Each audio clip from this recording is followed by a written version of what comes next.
Oi, ministro, bom dia. Um prazer tê-lo aqui conosco. Obrigado por atender o convite aqui da Rádio Bandeirantes. Uma satisfação enorme falar aos ouvintes da Bandeirantes e tendo com você esse contato, você como interlocutor. Muito obrigado. Ministro, estava dizendo aqui para o nosso ouvinte, o senhor teve durante 31 anos compondo a Suprema Corte, o que não é pouca coisa, muito pelo contrário, o mais longevo ministro do Supremo Tribunal Federal, ocupou, se não me engano, foi presidente do Supremo também, esteve, acho que durante 3 períodos à frente períodos do TSE.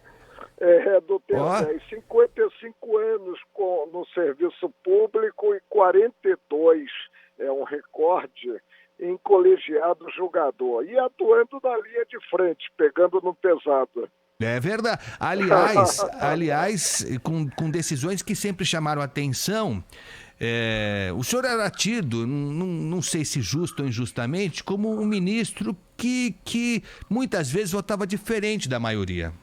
O que não é ruim por si só. Mas... O colegiado é um somatório de forças distintas. É uma troca de ideias. E geralmente eu ficava vencido em questão preliminar, né? No fundo, quase sempre acompanhava a maioria. Agora, sempre tive um espírito muito irrequieto e sempre atuei com pureza d'alma, com desassombro, tendo a coragem como a síntese de todas as virtudes. É verdade. E a propósito, como é que está sendo esse período de férias? Não sei se dá para chamar assim, o senhor está já há 5 meses, né? Longe, fora da Suprema Corte. Tem sentido falta? Está ocupando o tempo? De que forma, ministro? Olha, eu não sabia que era tão bom. Eu tenho todo o tempo do mundo e não me sobra tempo. E aí estou nas minhas leituras, agora mesmo estou aqui na cidade maravilhosa, né? E desfrutando de uma praia estupenda, que é a Praia da Barra da Tijuca, né? Vejo minhas séries, vejo meus filmes, cuido das minhas netas, do meu neto e da família em si. Ou seja, não morrerei de tédio tão cedo. O senhor não coloca terno há quanto tempo, ministro? Olha, a última vez que coloquei foi para a posse do André Mendonça, meu sucessor. E eu fiz questão de comparecer porque esse rapaz, ante a retórica do presidente da República, chegou desgastado ao Supremo. E é um grande valor. Tem tudo para ser um grande juiz na Suprema Corte. Por isso eu estava lá para homenagear e testemunhar a posse dele.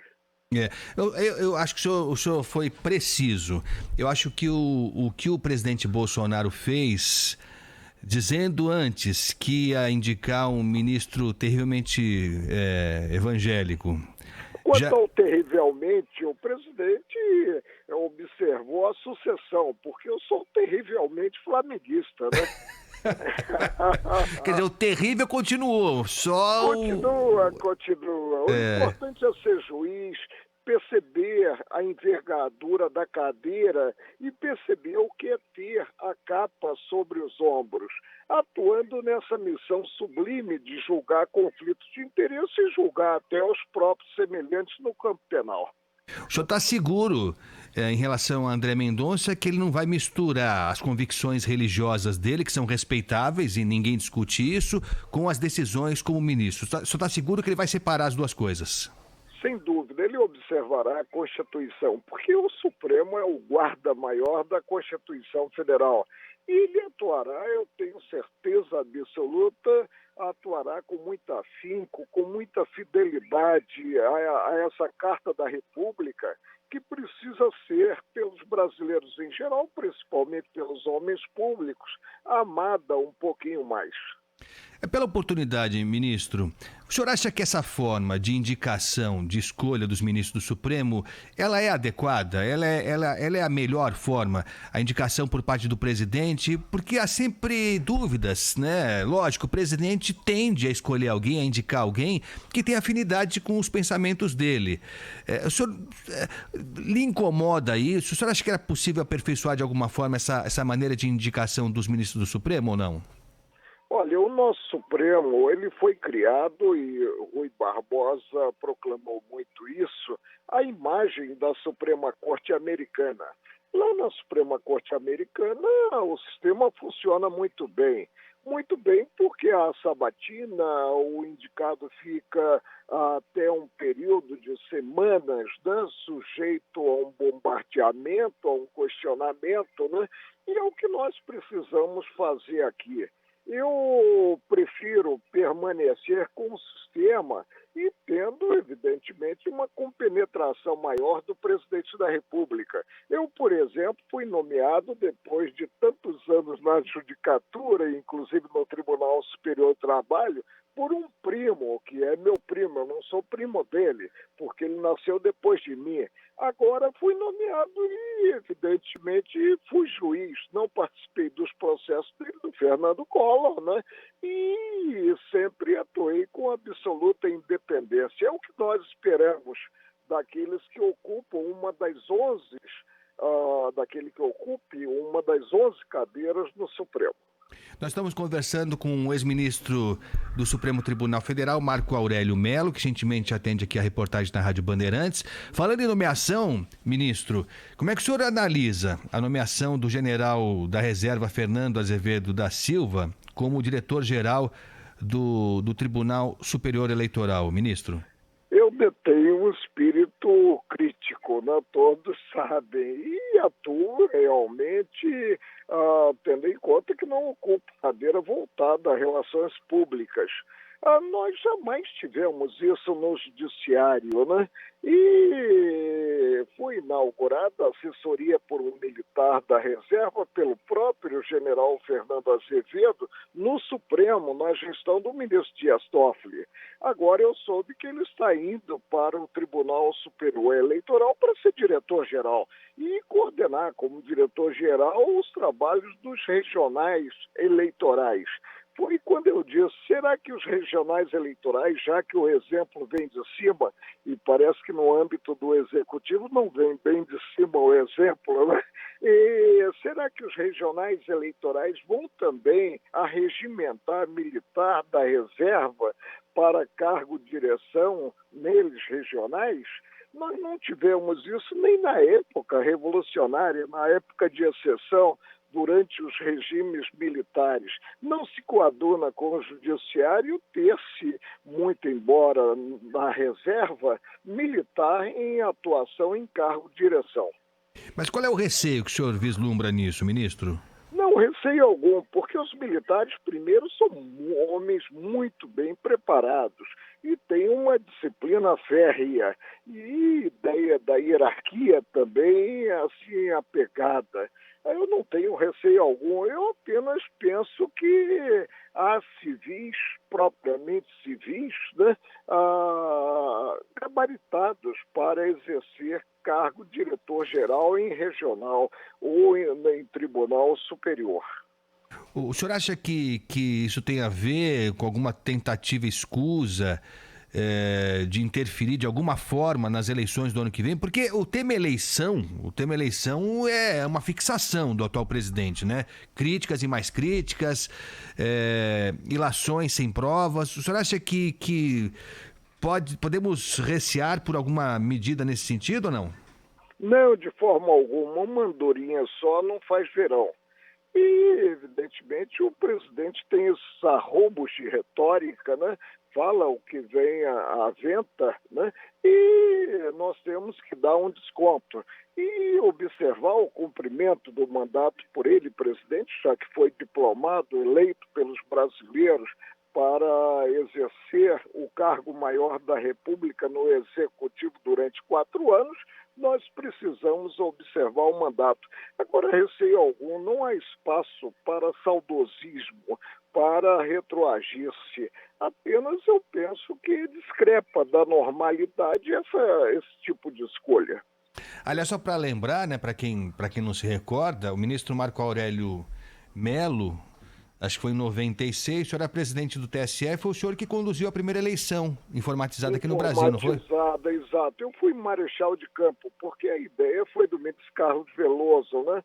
E deu tudo certo. Agora, eu devo dizer a você, quando eu fui presidente do Supremo, eu levei para o cargo, um cargo importante de secretário de comunicação, um parente, o Renato Parente, que é do quadro de servidores do Tribunal Regional do Trabalho de São Paulo. E, evidentemente, um profissional do maior gabarito. Quando o senhor fala parente, o senhor me dá um susto aqui, até tive a palpitação aqui. Que também não é tão incomum assim, né? Aliás, também tive um pseudo-choque, porque eleito antes de assumir a presidência, eu procurei o diretor-geral da época e comuniquei que não trabalharia nas secretarias do tribunal com servidores aposentados no cargo e, por indicação, continuaram como secretários, que é um cargo maior no âmbito do tribunal, fora o diretor-geral e o presidente. E aí um colega virou-se para mim e disse que eu poderia realmente mexer com todos, menos com um, doutor Célio Menecute, que era o médico, que cuidaria muito bem de nós, ministros, e das nossas famílias. Eu disse, olha, o critério não é subjetivo, o critério é objetivo, mas moral, eu afastei-o, ele apresentou a carta de exoneração, como os demais, e coloquei uma médica do quadro para ser secretária de saúde, e quando tomou posse o saudoso ministro Maurício Corrêa, que era compadre do Célio Menecute, o que ele fez? Levou de volta o Célio Menecute, mas veio o teto remuneratório.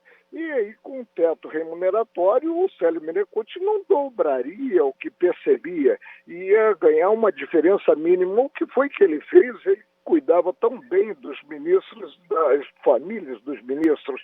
Ele deu um até logo e abandonou o cargo. Ministro Marco Aurélio Melo, se fala muito que hoje tudo vai parar no Supremo, que há um processo de judicialização exagerado e não desejável. O senhor acha que isso está acontecendo mesmo, ministro? Olha, de início eu sou favorável a transformar o Supremo em uma corte estritamente constitucional. Acabaríamos com um controle difuso de constitucionalidade que é exercido por todo órgão investido do ofício judicante e, havendo incidente, o processo subiria para nós decidirmos apenas uma vez. Mas a competência do Supremo é muito ampla. Ele julga de tudo. E hoje, então, como há um vácuo não só no executivo, como também no legislativo, porque às vezes o legislativo ele não normatiza porque não há interesse político, e o protocolo do Supremo se recorre ao Supremo e ele tem a obrigação de entregar a prestação jurisdicional. Mas não é o desejável isso. Não é o desejável, é uma miuçalha muito grande. Nós lá, eu quando estava lá, julgava não por atacado, mas a varejo. Não, temos, por exemplo, tem casos que até aberram mesmo, né? O senhor não deve estar acompanhando, está assistindo suas séries, enfim, faz muito bem. Mas tem um caso que chamou a atenção agora, ministro, de uma mulher que furtou 18 chocolates e 89 chicletes. Não sei se o senhor ouviu isso aí. E foi parar tá presa. E foi parar no Supremo e o ministro Nunes Marques negou o pedido de soltura. Não é um pouco demais, ministro? Estávamos na turma, nós decidiríamos. E esse crime de bagatela, né, nós não puníamos. Mas quando se tratava de alguém com um rol de pequenos crimes praticados, hoje surrupia um chocolate, amanhã uma bebida, etc., nós aí apenávamos, impunhamos a pena, né? Não deferíamos o habeas corpus. Né? É a distinção que tem que ser feita. Eu não sei qual é o histórico em termos de procedimento junto à sociedade dessa mulher que teria tido o pedido indeferido pelo ministro Nunes Marques. Mas assim, mas a rigor não é para chegar no Supremo uma situação dessa, Não, né? não é. Evidentemente, isso tem que ser liquidado em primeira instância, né? Nem com recurso para o Tribunal de Justiça. E na primeira instância, que é a pedreira da magistratura, nós temos grandes juízes. Agora, outro caso que, ao que parece, vai chegar no Supremo também é a questão da vacinação para crianças, né? Que já foi autorizada pela Anvisa e o Executivo está empurrando com a barriga aí, enfim, nessa mesma toada que vem caracterizando esse atual governo. O senhor acha que se essa situação da vacina para crianças chegar no Supremo, ela se encaixa nesse perfil que o senhor falou? Quer dizer, a inoperância do Executivo que faz com que o Judiciário tenha que agir? Exato, é o vácuo, isso não é bom, essa substituição do Executivo pelo Judiciário. E eu penso que, nesse caso, o ministro Ricardo Lewandowski, né, ele já pediu informações ao presidente da República. Agora, o presidente da República ele continua na mesma toada, que é a toada negacionista, né? Ele talvez continue imaginando, mesmo com 600 mil mortos no Brasil, que se trata de uma gripezinha. E alguns, segundo a ótica dele, têm que morrer mesmo. É algo que realmente não entra na cabeça de um cidadão comum. Quer dizer, o desfecho vai ser esse mesmo do Supremo tendo que decidir pelo Executivo. Pois é, pois é. E aí os três poderes, eles deixam de ser poderes equilibrados, né? Cada qual atuando na sua seara. Quando um não atua, deixa de cumprir o que deve realmente cumprir, aí se abre um campo para o judiciário se pronunciar. Nós estamos conversando aqui na Rádio Bandeirantes com o ministro Marco Aurélio Mello, ex-ministro do Supremo Tribunal Federal. Ministro, a gente falou agora há pouquinho sobre essa judicialização da política, se é que dá para dizer assim, e houve quem dissesse lá atrás que estava havendo uma politização da justiça, quando se falava da Lava Jato. Faz sentido isso, ministro? Não, não faz. A única política, né, que pode ser implementada por um juiz é a política jurisdicional de observância às normas em vigor, já que a atuação do magistrado é uma atuação vinculada ao direito aprovado pelo Congresso. Não há essa politização, e quando há, é um desvio de conduta e deve ser glosado. Não há politização generalizada no judiciário. Mas no caso específico da Lava Jato, inclusive houve a punição ao ex-juiz Sérgio Moro. Naquele caso específico, né, e tratando especificamente, ainda mais profundamente, do caso do ex-presidente Lula, de tudo que foi visto, ouvido, o senhor acha que ali... Disse, foi ressuscitado. Né? Como? Ele próprio admitiu, utilizando a minha frase, admitiu que foi ressuscitado. Ele estava morto politicamente. Mas essa ressurreição foi justa? Não, de forma alguma. Os 5 processos crime passaram pelos diversos patamares do judiciário e os títulos condenatórios transitaram em julgado, tanto que o presidente vinha cumprindo pena. Aí, do dia para a noite, se deu o dito pelo não dito, o que gera uma insegurança muito grande. Como também eu falei isso, eu estou repetindo o que eu disse na bancada, a declaração de suspeição do juiz Sérgio Moro. Por quê? Porque ele apenou, ele prestou serviços relevantes ao país, evidentemente a pessoa não pode ser punida por isso. Agora, algum excesso que ele tenha cometido ficou sob revisão do Tribunal Regional Federal, do Superior Tribunal de Justiça e também do Supremo. É assim que funciona o judiciário, observada a organicidade.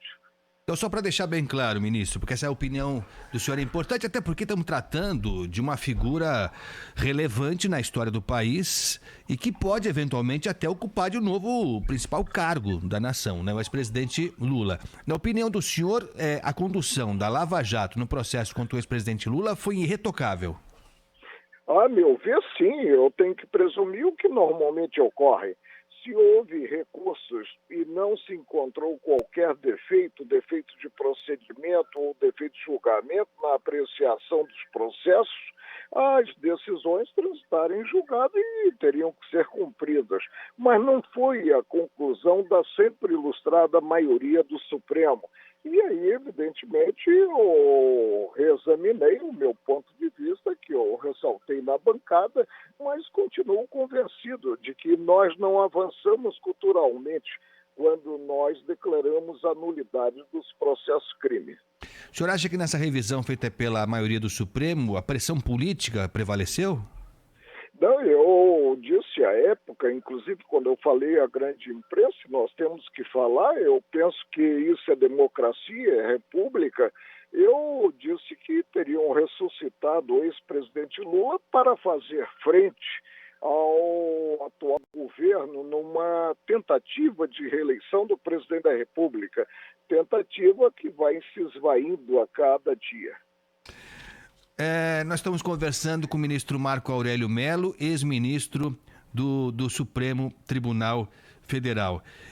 Ministro, foi o senhor, ocupando interinamente a presidência da República em 2002, se não estou enganado, que sancionou a lei que criou a TV Justiça, não foi, ministro? Olha, no jargão futebolístico eu bati o corne e corri para cabecear gol. E graças à visão democrática do ex-presidente Fernando Henrique Cardoso. Por quê? Porque o projeto de criação da TV Justiça, e o ministro Carlos Veloso disse: Marco Aurélio, não faça isso, você vai se desgastar à toa. Eu tentei e não consegui, saiu do meu gabinete. E, posteriormente, por coincidência, eu estava numa substituição eventual do presidente da República, que é algo que eu não compreendo. O Brasil tem um presidente no exterior e outro aqui no território nacional. E o presidente, eu indaguei a ele qual seria a concepção dele, ele disse: olha, a sanção e veto são seus, e eu pude sancionar a lei. Isso, para mim, realmente é algo assim que me gratifica muito como integrante do Judiciário. É um tento e é uma filha maravilhosa, porque a TV Justiça implica o controle externo do Judiciário. Os integrantes do Supremo eles têm que aparecer na telinha e aí o estilingue funciona, né? É algo que só contribui para o aprimoramento, né, na entrega da prestação jurisdicional.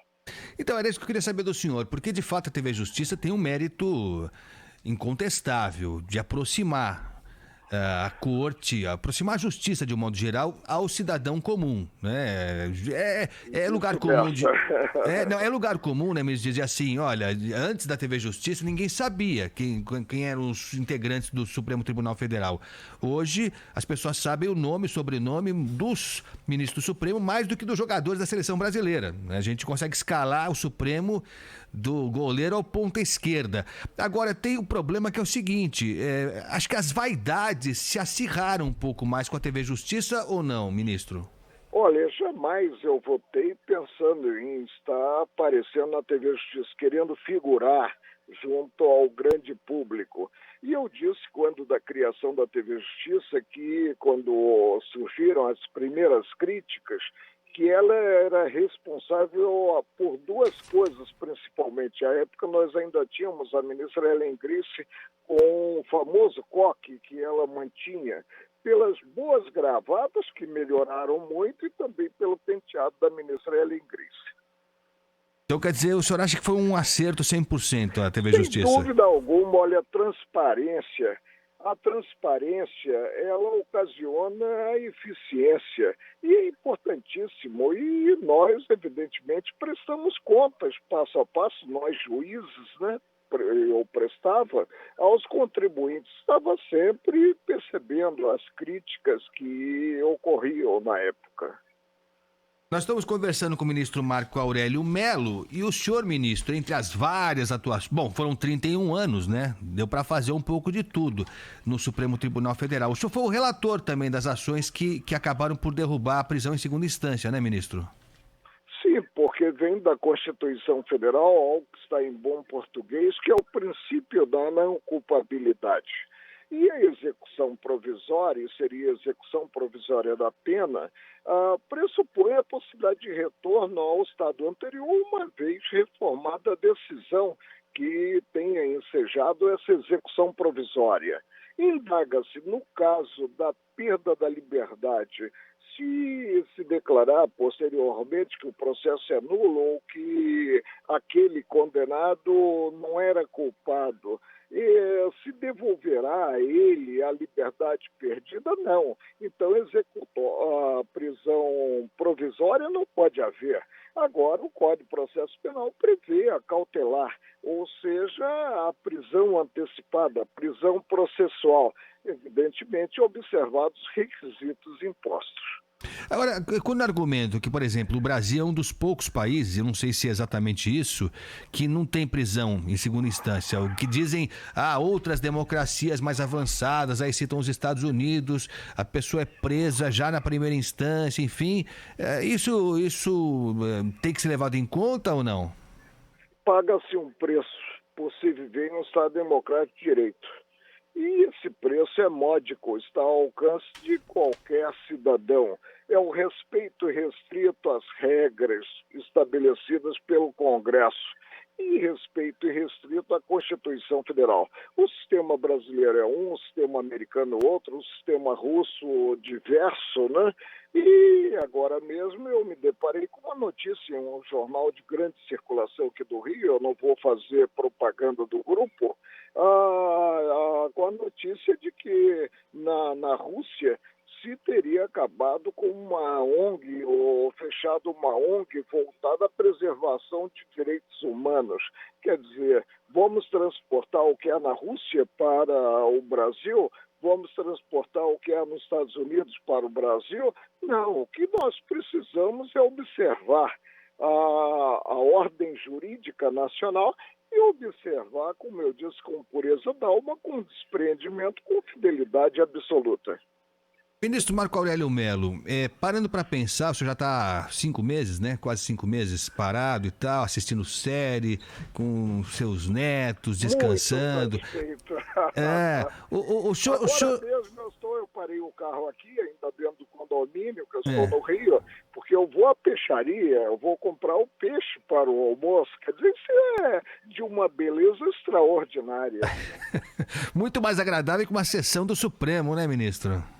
Sem dúvida. E aqui eu não estou de terno, eu estou de bermuda e com camiseta e óculos escuros e com a minha máscara, que eu não deixo de usar. E as pessoas reconhecem o senhor? Falam, olha o ministro Marco Aurélio de bermuda. Alguém reconhece assim? Reconhece, eu nunca fui hostilizado, né?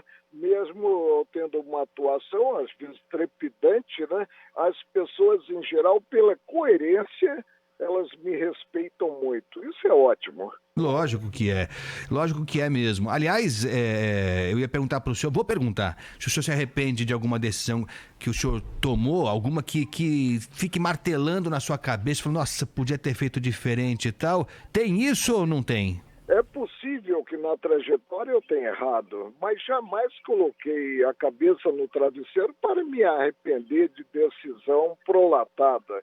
E olha que eu sou um homem que não sou turrão, eu evoluo, então logo convencido de assistir, maior razão, uma tese inicialmente repudiada. Mas o que eu fiz como julgador me deixa hoje com um sentimento do dever cumprido e bem cumprido. O senhor disse que as pessoas reconhecem o senhor e que nunca foi hostilizado, felizmente, né? Felizmente. Agora, tem um assunto que eu sei que até pode ser que incomode o senhor, que foi aquela decisão do André do Rep, acho que foi em 2020. André do Rep, processo não tem capa. Está no Código de Processo Penal que a prisão preventiva ela perdura por 90 dias, podendo ser renovada até de ofício pelo próprio juiz ou a requerimento da autoridade policial ou do Ministério Público. E aí o preceito aponta que, não sendo renovada, ela se torna ilegal. Habeas corpus, impetrado o habeas corpus. Me defrontei com uma situação em que teria havido aí em São Paulo inércia dos diversos órgãos e a prisão estava com prazo vencido. O que é que eu tinha que fazer? Eu tinha que soltar André do Rep. Agora houve uma autofagia e o presidente, que eu apontei à época seria autoritário, e agora mesmo ele acaba de suspender uma liminar que nunca houve no Supremo em habeas corpus, deferida lá no caso da boate, né, depois de um julgamento que demorou 9 anos pelo Tribunal de Justiça, ele acaba de suspender. E ele aí faz uma gracinha que foi glosada pelo colegiado a uma só voz, muito embora mantida a prisão. O colegiado disse, olha, o presidente, ele ombreia com os demais integrantes, ele não pode caçar ato do integrante. O colegiado pode. Ele aí me fez uma gracinha para ficar bem com a turma, com o grande público, a turma barulhenta, e suspendeu a minha liminar.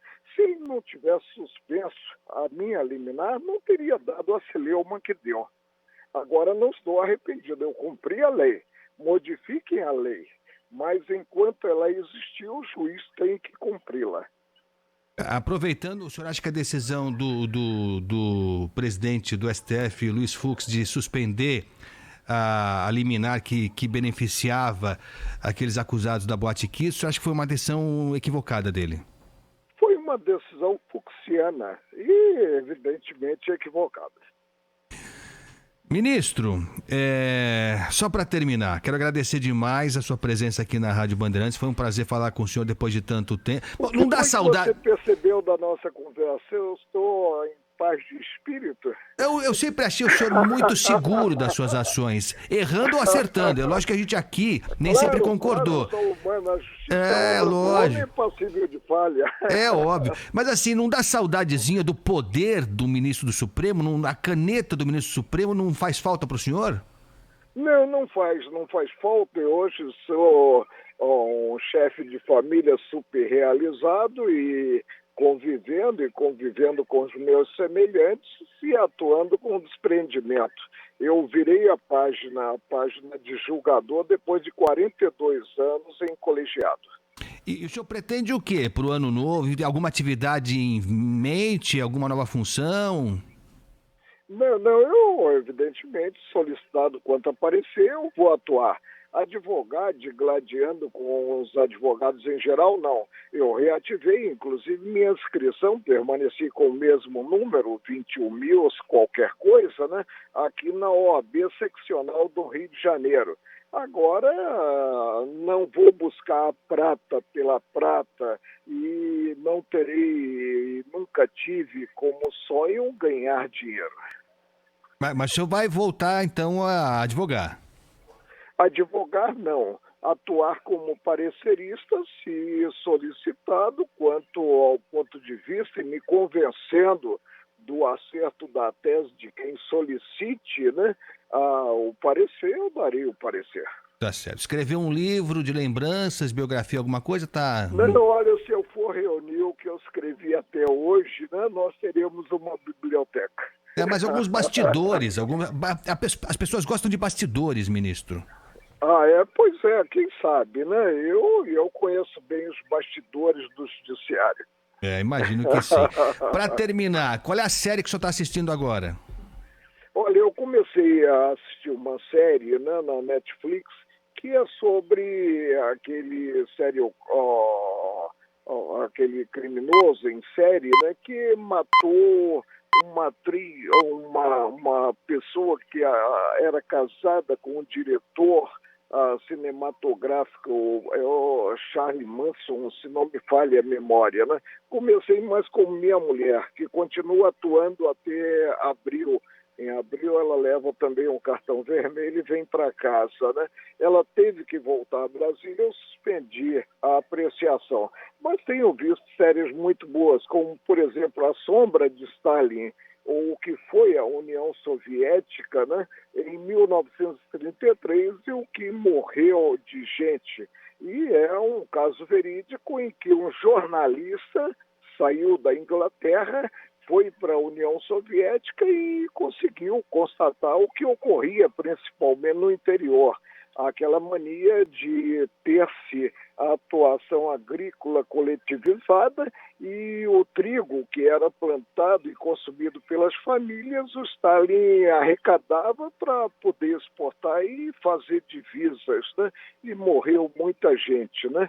É algo que precisamos perceber para que não se repita a situação, e a história tende a se repetir. Tá certo. E nesse campo assim de amenidades, o senhor queria o Jorge Jesus no Flamengo de volta, não? Não, eu acho que seria a maior burrice do Jorge Jesus e também do Flamengo. Eu estou contente com o Souza. Agora, com a saída do Cuca, parece que ele vai para o Galo, né? E que ele seja feliz, né? Ele, como treinador, ele fez um milagre no Flamengo, levantou títulos, e nós temos a alternância, né?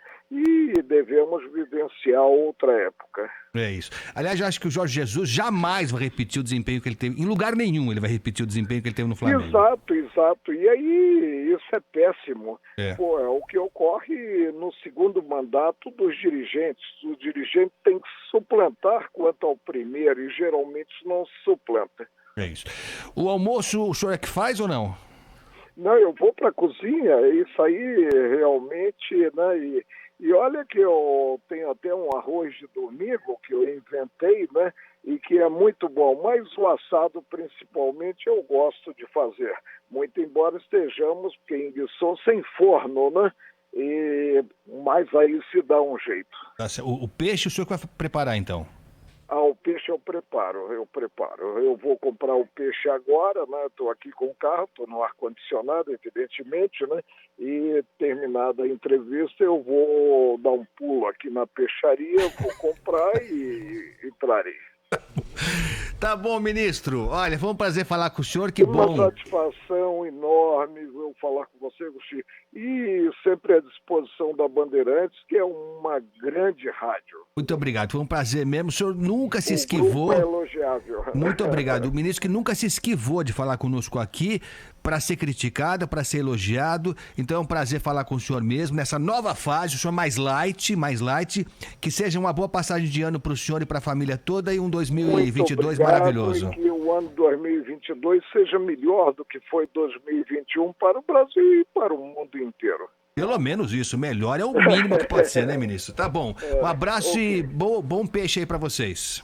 Muito obrigado. Valeu. Eu não convido porque você está em São Paulo, senão você viria almoçar comigo. Vai dando um pulo aí, quem sabe a gente marca isso. Obrigado, ministro. Um abraço. Valeu. Tchau, tchau.